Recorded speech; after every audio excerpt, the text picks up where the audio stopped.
recent discussion at a cooperative's board meeting, we looked at all of the UN Sustainable Development Goals, asking ourselves which ones were most relevant to us. We're a large insurance cooperative. We work in different areas. Not all of the SDGs are equally relevant. So we settled on 9, and one of those is gender equality.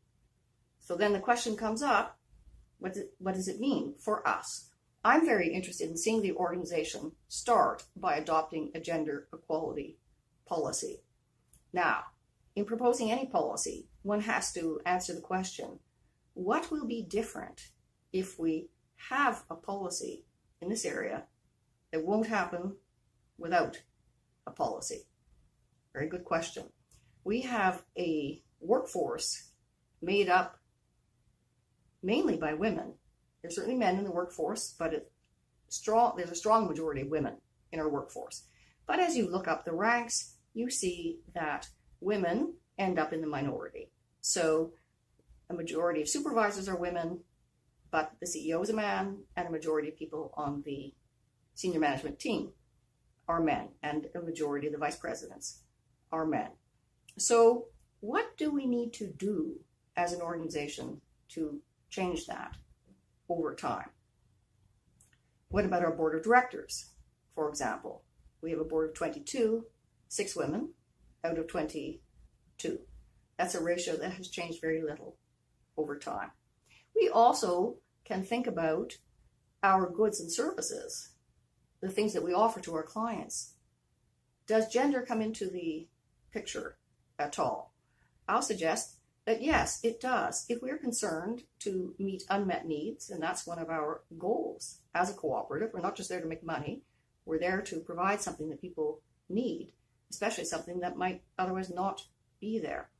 Then if we think about single parents, for example, they tend to be women mainly.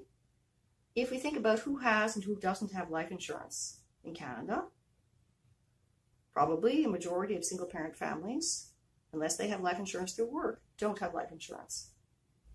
They obviously need life insurance. So this would have implications for us. We could say, we want to promote life insurance, affordable life insurance, to this group of the population. So in my thinking, a gender equality policy would be an opportunity for us to set some goals, make some observations, set some goals, and then perhaps lay out some tactics for achieving those goals.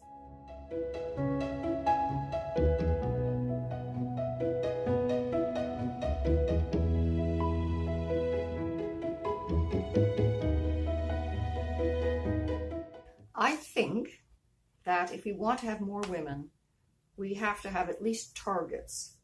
So I'll take the case first of women in senior management. An organization, a cooperative, could have a policy that says it wants to achieve gender parity.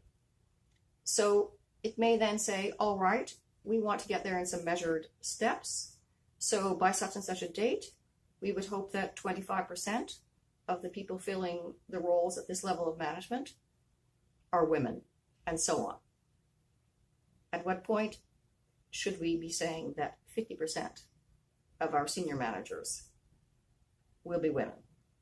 This is what I mean by targets, because then when you're conducting a hiring process, you may say, I really need to hire a woman this time around because we're trying to get to this target.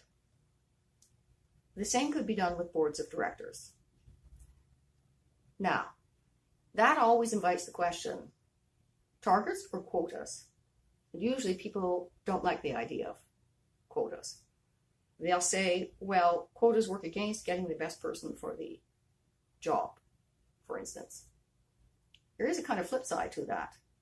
If our unaided processes now mean that the majority of directors and cooperatives and senior managers are men, and if we start from the premise that men and women are equal in their ability, and we want the best people in these positions, doesn't it follow that maybe we don't have the best people now if women are systematically underrepresented?